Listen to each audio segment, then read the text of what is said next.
In the fall of 1848, demolition crews began tearing down the long-abandoned St. Mary's Academy for Young Ladies in Salem, Massachusetts. What they uncovered would stain the town's memory for generations. Beneath the chapel floorboards, sealed inside a lead-lined container, lay 47 leather-bound diaries, each marked with a girl's name. The entries chronicled horrors too disturbing to speak aloud. But what chilled investigators most were the orderly client ledgers, rosters of men whose identities echoed through the highest circles of New England politics. Within hours, the Commonwealth of Massachusetts locked away the findings, citing public safety, and sealing the records deep within the state archives. They remain hidden to this day. What follows comes from testimony never intended for public view, pages powerful families tried to smother, and the last confession of a woman who carried these secrets for 6 long decades. If you seek truth where others avert their eyes, if you hunger to confront the rot beneath America's respectable veneer, then brace yourself. The tale of St. Mary's Academy undermines every illusion about virtue, authority, and innocence in 19th century New England.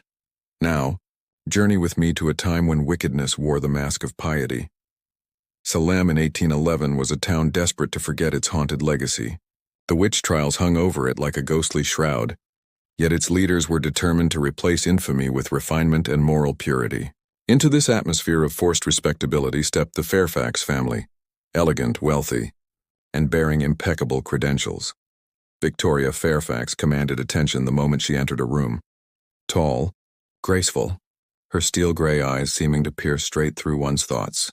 Born to a prosperous Virginia plantation dynasty, she received elite schooling in Philadelphia and later absorbed fashionable educational philosophies during her stay in London.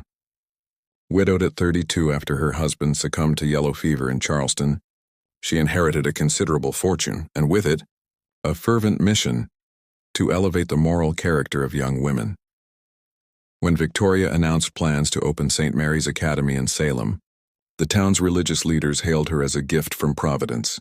Here was a woman of refinement and unwavering Christian virtue, promising to educate poor and orphaned girls free of charge, while also accepting well-to-do pupils. The curriculum would include French, music, needlework, arithmetic, and, above all else, spiritual discipline rooted in Protestant ideals. The building chosen for this noble institution was a towering Georgian mansion built in 1787 by merchant Samuel Hartwell, whose wealth came from the China trade. Since his death 2 years prior, the structure had sat vacant, its black windows staring out over the harbor like lifeless eyes. Locals whispered that the house repelled anyone who tried to live there, families leaving within months claiming strange noises and an oppressive weight that pressed upon the soul. But Victoria dismissed superstition. She bought the mansion cheaply and immediately began renovations. A chapel wing rose with stained glass windows depicting saintly women. Dormitories for 30 students took shape, along with a grand dining hall and, most curious of all, a row of private meditation chambers on the 3rd floor. Victoria claimed they would foster spiritual reflection. In time, they would earn a far darker reputation. Alongside Victoria stood her frail-looking sister, Evangeline Fairfax, and prematurely gray, hands quivering from a childhood illness, yet gifted with a voice so angelic that sailors paused mid-work to listen when hymns drifted from the academy. She served as instructor of music and languages. Then there was Bartholomew Fairfax, Victoria's brother-in-law, a gaunt figure with sunken eyes and an air of grim authority. After 15 years as an itinerant preacher in the South, he arrived to become the Academy's chaplain. His sermons thundered against the corruption of the world and the vulnerability of young women to Satan's whispers. Parents, terrified and grateful, trusted him to safeguard their daughter's virtue. St. Mary's Academy opened on September 15, 1811, with great pomp. Salem's mayor, state officials, and clergy gathered as autumn leaves swirled around Victoria's flowing black dress. She spoke of creating a sanctuary where young ladies would cultivate intellect and piety, safe from a world drowning in greed and immorality. 23 students entered that first year, ages 12 to 17. Some came from wealthy households able to afford the steep $50 yearly tuition, several months' wages for most families. But more than half were charity girls, held up as proof of the Academy's Christian benevolence. Among them was Margaret Sullivan, 14, a lively Irish girl with bright eyes and sharper wit. Orphaned by a fire, she had worked in a textile mill until the academy offered salvation, lodging, food, and an education in exchange for chores. Priscilla Morse, 15, serious and book-hungry, came after her mother's death, and her uncle's resentment made her unwelcome. She found hope in the promise of books and learning. Hannah Whitmore, only 13, suffered the greatest hardship. Her father was imprisoned for theft. Her mother vanished in shame, leaving Hannah to the poorhouse, pale, gaunt, and nearly forgotten until Victoria herself arrived with a miraculous offer. To Hannah, St. Mary's meant warmth, food, and the chance to read words she could barely spell. These girls and their companions entered with hearts buoyed by gratitude and dreams. None knew they were stepping into a maze built with deception, into a house that would become their prison, their torment, and for many their grave. The first whisper of unease did not come from the girls, but from Mrs. Abigail Thornton, a local seamstress who supplied the academy with linens. Her weekly visits allowed her to observe from the outside the strange rhythm of life within those walls, a rhythm that soon struck her as deeply wrong.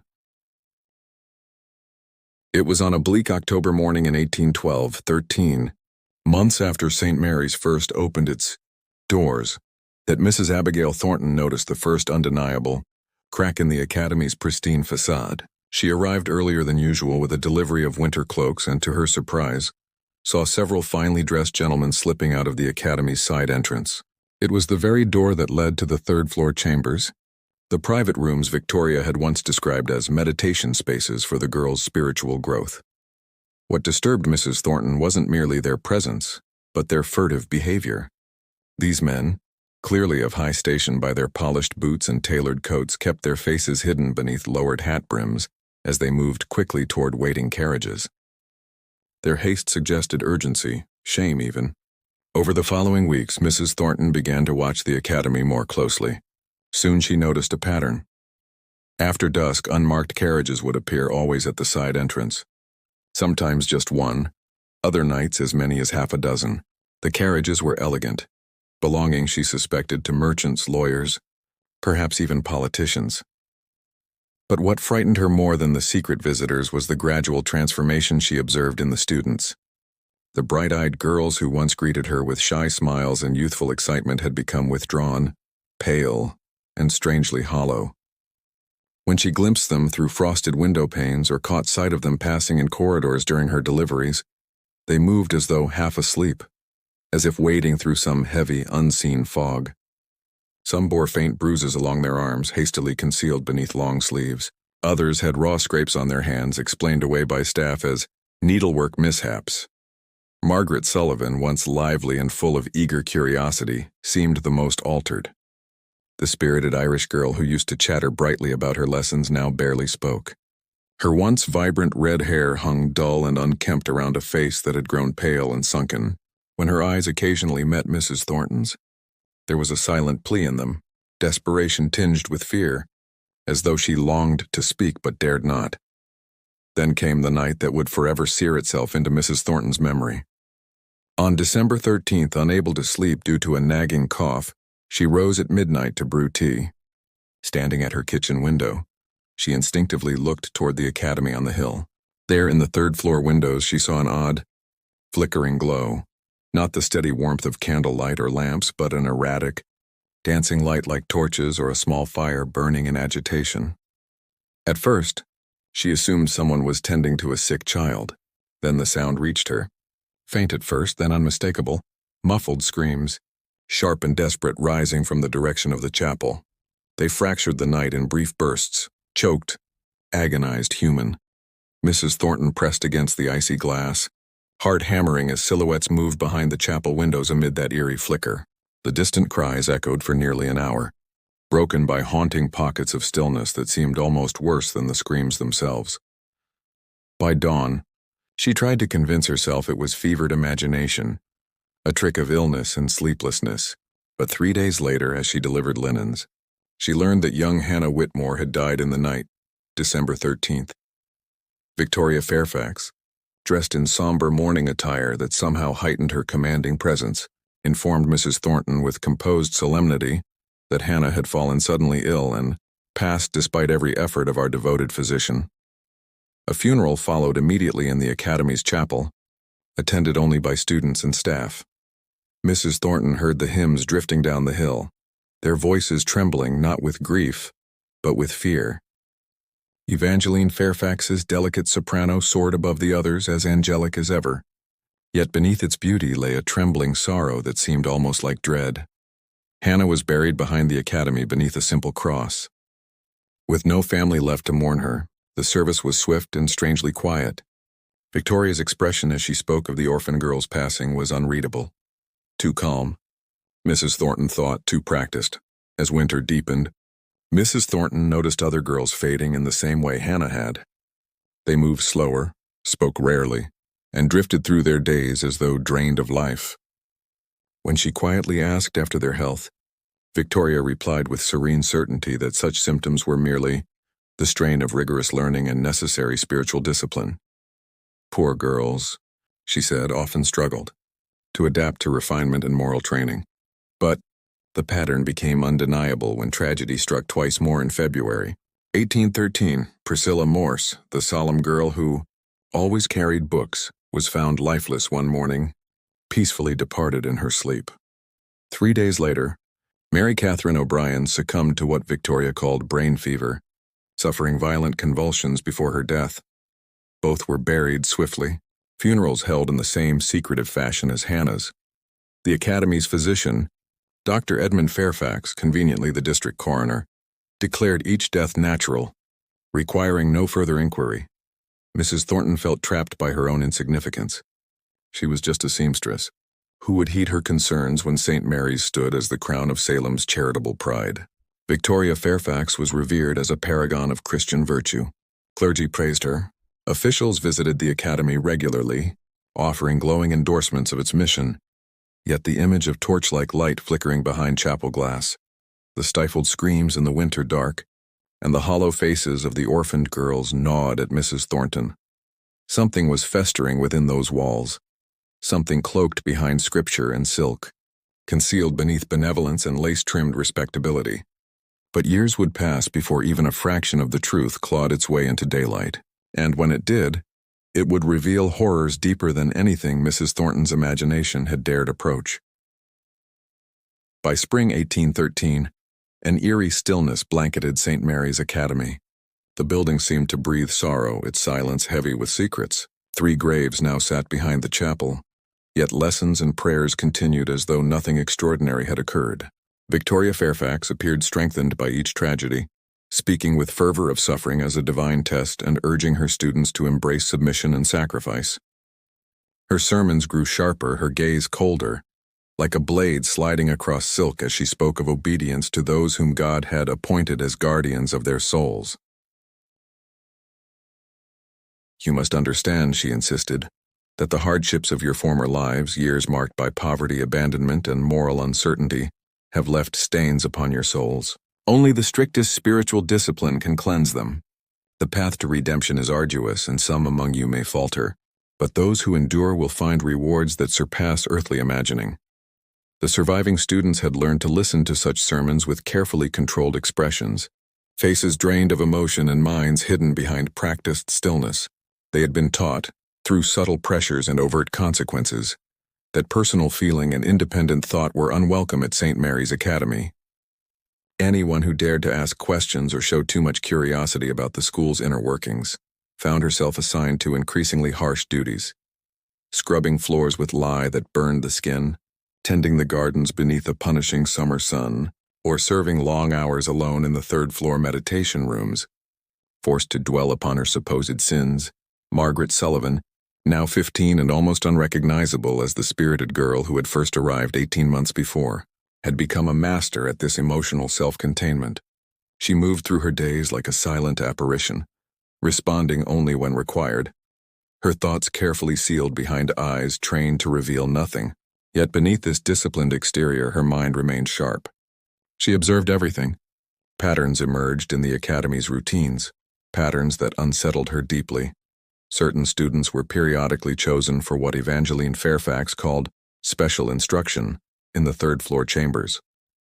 These sessions took place in the evenings after classes had ended and the building had quieted. The girls selected would vanish upstairs after dinner and not return until well past midnight. When they re-entered the dormitory, they moved with the same hollow, dream-struck bearing that had overtaken Hannah, Priscilla, and Mary Catherine in their final weeks. More troubling still, Margaret noticed that these sessions coincided with the arrival of mysterious gentlemen in unmarked carriages. The academy's side entrance, leading directly to the third floor, was used exclusively on those nights.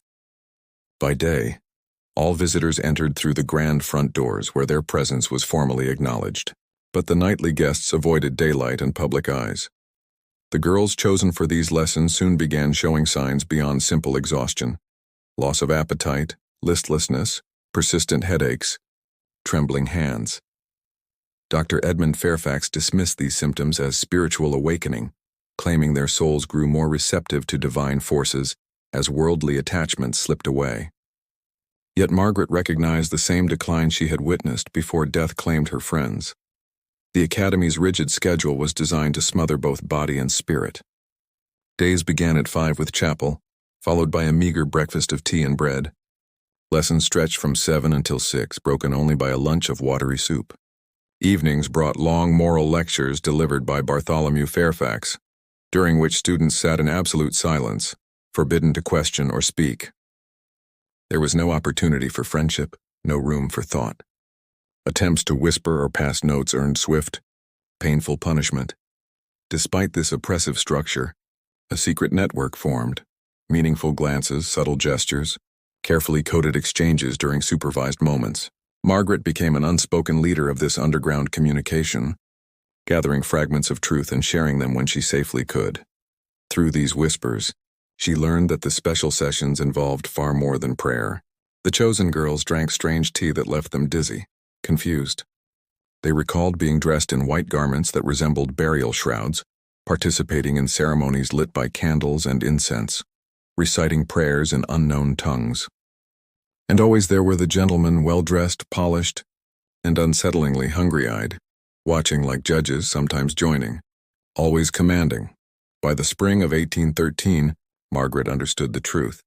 St. Mary's was not a sanctuary of learning, but a prison devoted to breaking young women's spirits, and ultimately, their bodies. The tremors in her own hands, the creeping fatigue, and the fog that dimmed her once keen thoughts warned her that the same fate awaited her. But she refused to fall quietly. She began crafting a desperate plan, one that might free her, or at least ensure that the truth would not die with her. Her chance arrived in September 1813 with the arrival of Miss Constance Hartwell, a new instructor hired to teach mathematics and natural philosophy. Unlike the Fairfax family, who had always kept instruction within their circle, Miss Hartwell came from outside. 24 years old, daughter of a successful Boston merchant, she had received an unusually rigorous education at Miss Willard's Seminary in Troy, New York, a place that encouraged critical thought and open discussion, the very qualities St. Mary's sought to extinguish. She accepted the position for both noble and practical reasons. The salary was generous, the opportunity to educate disadvantaged girls aligned with her ideals. She entered St. Mary's unaware that her arrival would trigger forces the Fairfaxes could not control and become the key Margaret had waited for. Her father had opposed her decision to seek employment, convinced that a woman of her status should devote her efforts to securing a suitable husband rather than pursuing a profession. Yet Constance possessed the same firm will and sharp intelligence that defined him, and she persuaded him that teaching would grant her valuable experience in managing people and responsibilities, skills that would serve her no matter what her future held. From the very first day, Constance noticed unsettling inconsistencies within the academy. The girls in her care were clearly bright, yet they exhibited a troubling passivity. When she posed questions designed to spark discussion or inspire reasoning, she was met not with curiosity but with vacant stares and stiff recitations of memorized facts, lacking any spark of true understanding. More alarming was their reluctance, even fear, to ask questions or voice opinions of their own. In her past teaching experiences, Constance had found young women eager to explore new ideas when given freedom. But at St. Mary's, Every glimmer of intellectual independence seemed deliberately extinguished, as though curiosity itself had been deemed a dangerous trait to be eradicated. At first, she attributed this behavior to the academy's strict religious environment. She had been raised in a devout Congregationalist household and understood the value of moral discipline. Yet, as autumn settled in, she began to suspect something far more troubling than ordinary piety. Her suspicions sharpened during an October mathematics lesson when Sarah Peaton, a gifted 16-year-old, struggled over simple arithmetic. Sarah's hand shook and she frequently lost count mid-calculation. When Constance gently asked what troubled her, the girl whispered, glancing anxiously toward the door as though afraid someone might overhear. "I'm sorry, Miss Hartwell," she murmured. "Sometimes it feels like there's a fog in my head. Dr. Fairfax says it means my spirit is being purified. But I remember being able to think clearly before I came here." The words unsettled Constance deeply. She began watching her students more closely and soon recognized alarming signs. Many girls appeared ghost-pale and listless, their health failing in ways reminiscent of the victims she had seen during a cholera outbreak in Boston. Not with the exact symptoms, but the same aura of systematic poisoning. They complained of headaches, stomach pains, tremors. Most had grown painfully thin despite the Academy's claims of providing proper nourishment. Her unease grew when she learned she was forbidden from entering the third floor. Though she lived on the second, the third floor was restricted to the Fairfax family alone. When she casually requested to use a third-floor room for private lessons, Victoria Fairfax's response was swift and chilling. "Miss Hartwell," Victoria said, fixing her with cold gray eyes, "this institution maintains strict boundaries. The third-floor chambers are consecrated for advanced spiritual work. We cannot allow secular contamination, no matter how well-intentioned." The insistence, paired with Victoria's apparent discomfort, confirmed that the third floor concealed far more than meditation rooms. Constance began discreetly observing the Academy's nighttime routines, patterns that echoed the strange movements Mrs. Thornton had witnessed from her cottage near the grounds. It was during one such evening that Constance encountered Margaret Sullivan. Rain hammered the windows and wind clawed at the building as she walked from the library. Ahead, she spotted a lone figure slipping down the corridor toward the side entrance. It was a student. Yet she wore not the gray wool uniform but a white gown that seemed to shimmer in the dim lamplight. Constance followed quietly, her footsteps softened by the thick carpet. Margaret pressed her ear to the side door, listening intently. After several long moments, she turned back and froze when she saw Constance watching. Both stood still, each recognizing danger in the other's discovery. Then Margaret stepped forward, her green eyes fierce with urgency and fear. "Miss Hartwell," she breathed, barely above the storm's whisper. "I need to speak with you, not here. Tomorrow, ask me to stay after class. I have things you must hear." The next day dragged by, but at last the classroom emptied, leaving Margaret behind. What she revealed over the next hour shattered every belief Constance had held about St. Mary's. Margaret spoke in clear, methodical terms, as though she had spent months cataloging every detail. She described the pattern of deaths, the nocturnal visitors, the strange tea, the white gowns, the locked third-floor rooms, and the steady physical decline of the girls. She believed the students were being poisoned slowly, deliberately, so their minds would weaken, their wills break. And then came the truth more horrifying than illness. St. Mary's was not a school, she claimed, but a front, an operation designed to deliver young women to wealthy, powerful men under the guise of spiritual refinement. The rituals, the secrecy, the isolation, all of it masked a predatory enterprise conducted in darkness. "They aren't just killing us," Margaret said, her voice steady though her hands trembled. "They ruin us first, our minds, our strength, our ability to resist. Then they use us until we die. Hannah, Priscilla, Mary Catherine, none died of illness. They were murdered." Constance listened, dread settling like lead in her chest. Every puzzle piece, every tremor, every restriction, every midnight carriage, fit with chilling precision. A conspiracy so monstrous defied belief, yet she knew now it was true. And even as she absorbed this grim reality, she realized the scale of the battle ahead. The Fairfax family was esteemed throughout Salem and far beyond. To oppose them would be to challenge power entrenched in wealth, influence, and devotion.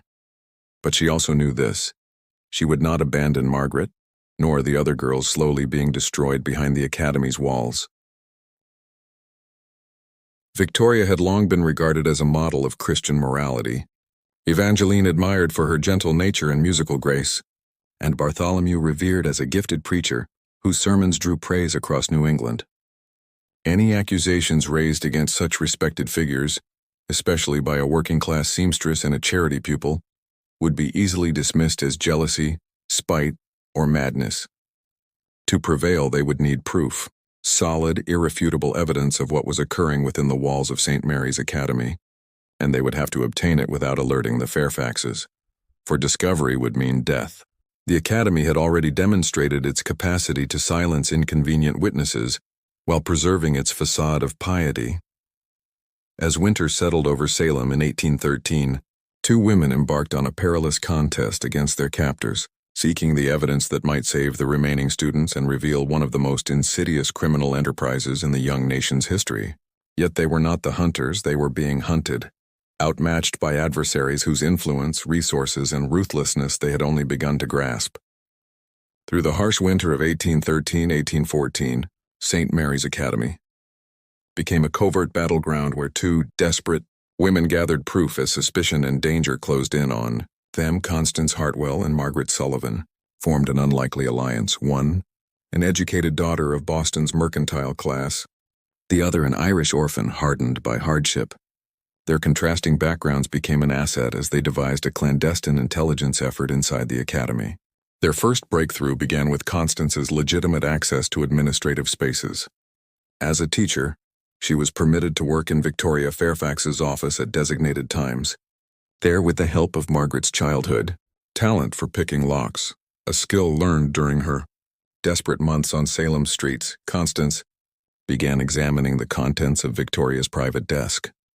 What they unearthed was worse than their darkest fears. Hidden beneath ordinary academic files lay coded ledgers, documenting transactions no honest school would ever keep. Each girl was assigned a number, her progress tracked through evaluations unrelated to education. Margaret's stomach twisted when she found her own entry, clinical language noting her age, resistance, and conditioning. Girls were treated like property, categorized, assessed, and managed with chilling detachment. The ledgers also revealed the preferences of patrons.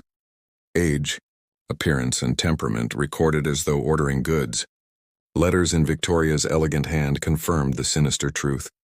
In one, dated November 15, 1813, addressed to an honorable jaw, Victoria coolly discussed a girl's preparation, her temperament issues nearly resolved, and requested the usual payment, promising discretion. The scope of the operation became unmistakable.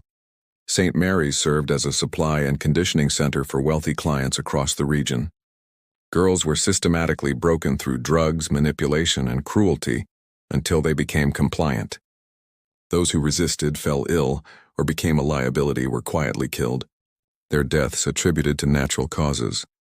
Dr. Edmund Fairfax provided the medical cover needed to avoid scrutiny. As Constance and Margaret gathered evidence, they sensed the walls closing in. Victoria's watchfulness sharpened. At faculty meetings, she asked polite yet probing questions about Constance's teaching, interactions with students, and views on academy methods, her genteel tone unable to disguise the probing calculation beneath. The tension intensified in January 1814, when another student died under suspicious circumstances. 14-year-old Elizabeth Morrison, healthy only days before, was found dead in her bed.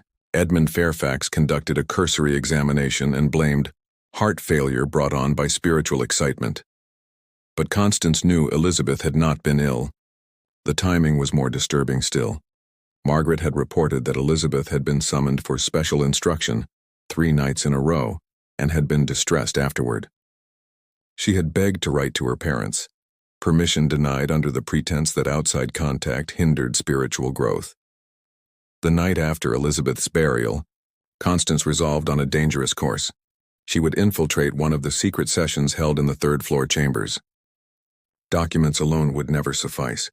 To expose the Fairfaxes, they needed irrefutable proof of what happened upstairs. Margaret pleaded with her to reconsider, fearing the risk, but Constance's determination only hardened. Half measures would not bring justice. Their opportunity came on February 8, 1814. The ledgers indicated an upcoming gathering involving several patrons. 6 girls had been chosen, including Margaret. The session was set for 9 o'clock after the dormitories were secured, and the building sank into nighttime stillness. Constance would not allow the night to pass unchallenged. Constance's plan was audacious in its stark simplicity. She would hide inside a storage closet on the 3rd floor before the evening's ritual began, positioning herself behind a small ventilation grate through which she could witness the proceedings. Margaret, forced to take part, would attempt to remain conscious enough to recount anything Constance could not clearly see. Their scheme demanded perfect timing and no small measure of luck. Constance needed to reach the 3rd floor unnoticed, and she also needed to ensure that her absence from her usual evening routine aroused no suspicion. To cover her movements, she claimed a severe headache and retired early, stating she intended to spend the night resting and preparing lessons. At 8:30, while the academy descended into its usual evening hush, Constance slipped from her room and crept toward the servants' staircase leading to the 3rd floor. Each step emitted a treacherous creak that seemed to reverberate throughout the silent building. She paused frequently, holding her breath, listening for any sign she had been detected. When she reached the top, she found the corridor dimly illuminated by scattered oil lamps. The air was thick with incense and another cloyingly sweet scent that instantly unsettled her, reminiscent of the anesthetic she had once been given during a dental procedure. Along the walls hung dark religious paintings depicting martyrdom and agony, their grim imagery deepening the oppressive atmosphere. She located the storage closet she had previously identified and quietly slipped inside. The cramped space contained linens and cleaning supplies and, crucially, a wooden crate sturdy enough to lift her toward the grate near the ceiling. She climbed into position, settling where she could see the chamber without being seen. At precisely 9 o'clock, footsteps and hushed voices drifted down the hall. Through the grate, she watched Evangeline Fairfield enter with a silver tray bearing delicate teacups, followed by Bartholomew, swallowed in ceremonial robes that made his imposing figure appear almost medieval. Then Victoria entered, and her presence dominated the room like a gathering storm. She had traded her somber black attire for a resplendent gown of deep violet silk, marked with cryptic symbols that seemed to shimmer ominously. The chamber itself resembled a grotesque parody of a chapel, candles burned in ornate candelabras, their flames casting writhing shadows over tapestries depicting macabre scenes. At the center stood a raised platform draped in white silk, surrounded by chairs arranged in ritualistic order. The 6 chosen girls were led in, Margaret among them alongside Sarah Peyton and 4 others Constance knew by name.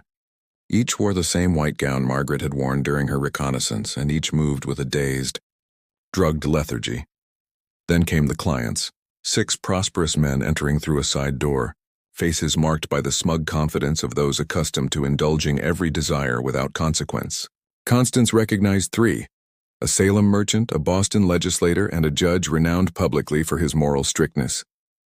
The next 2 hours unfolded as a nightmare ritual, a carefully choreographed display of exploitation masked by religious pageantry.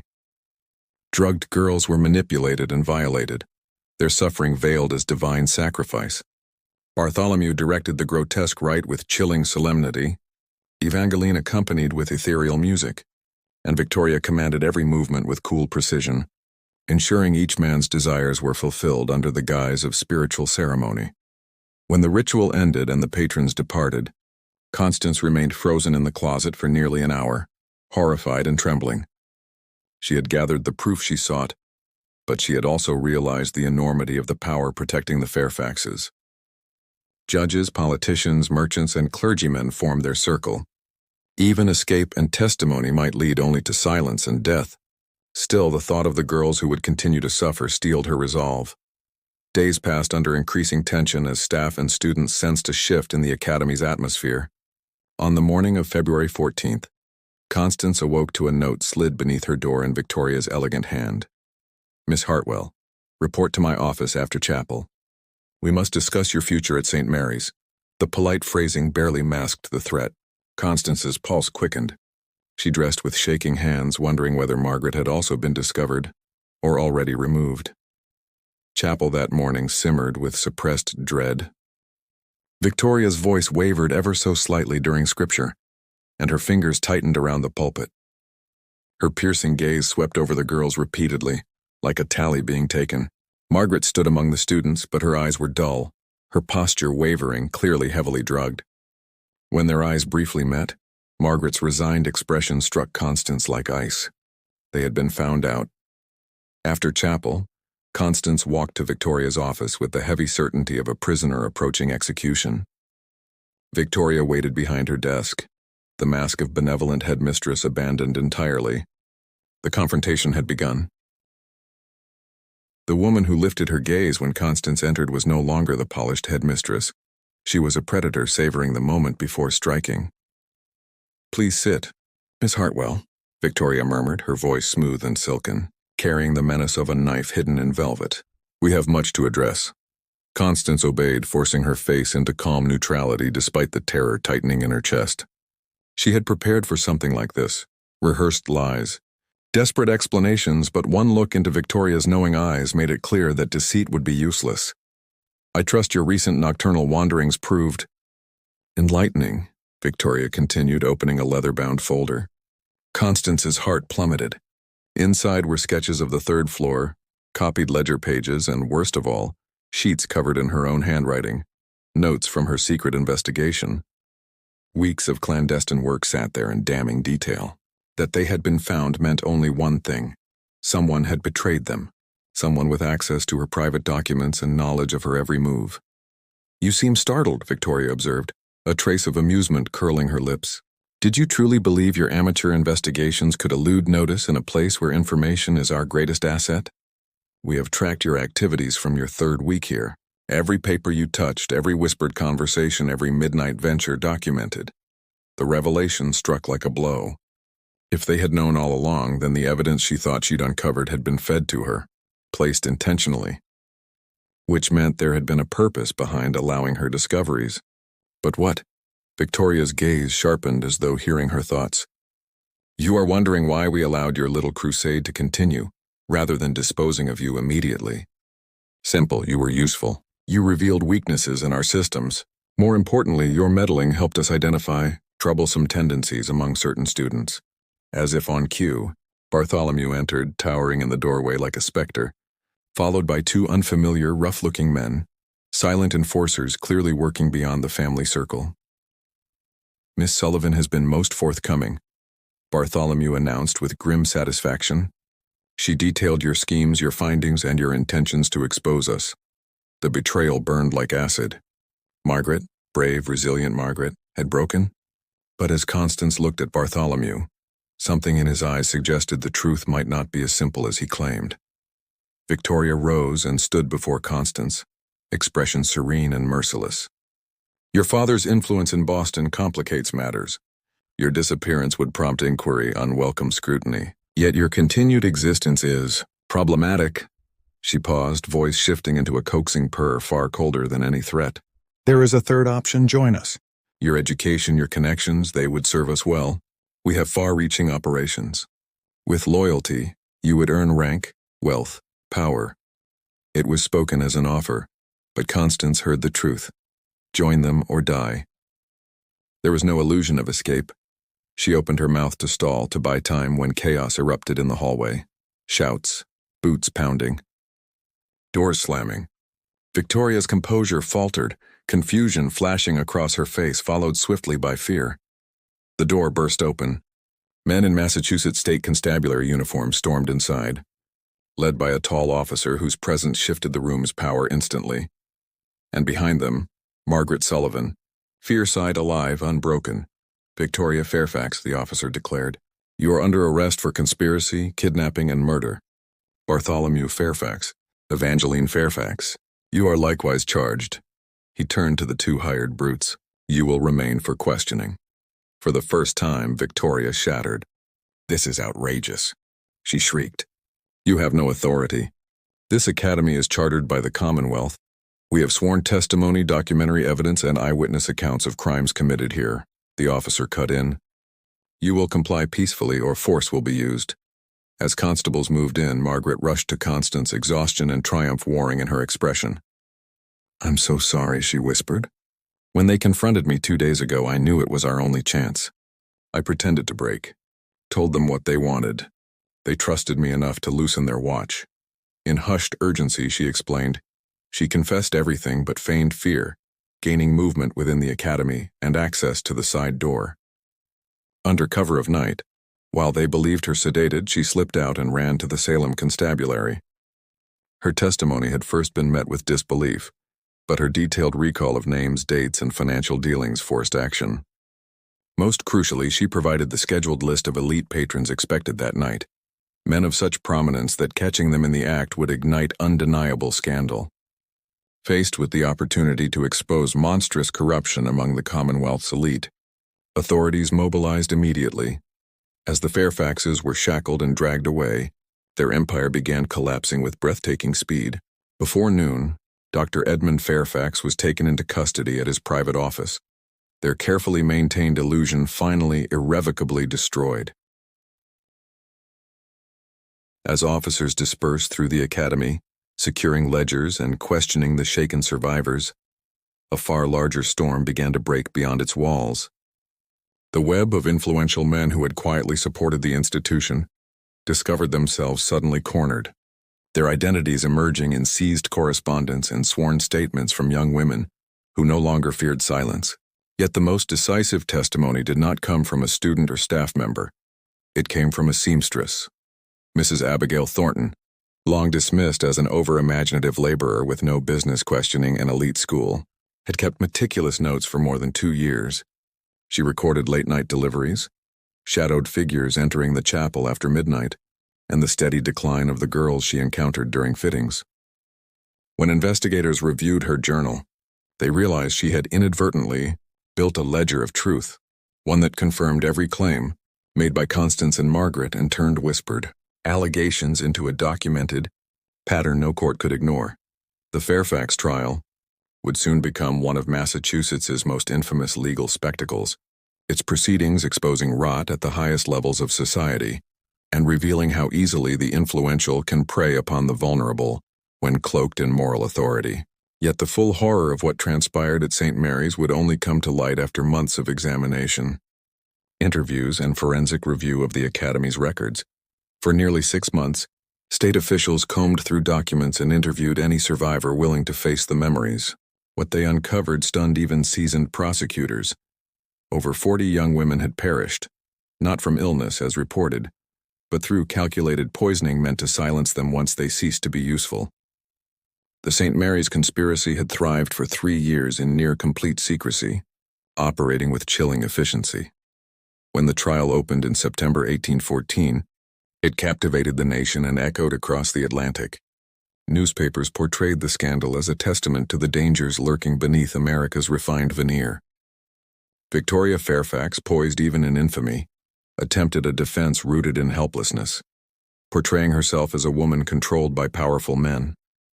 But journals, ledgers, and personal directives bearing her hand revealed her as the architect of the institution's abuses.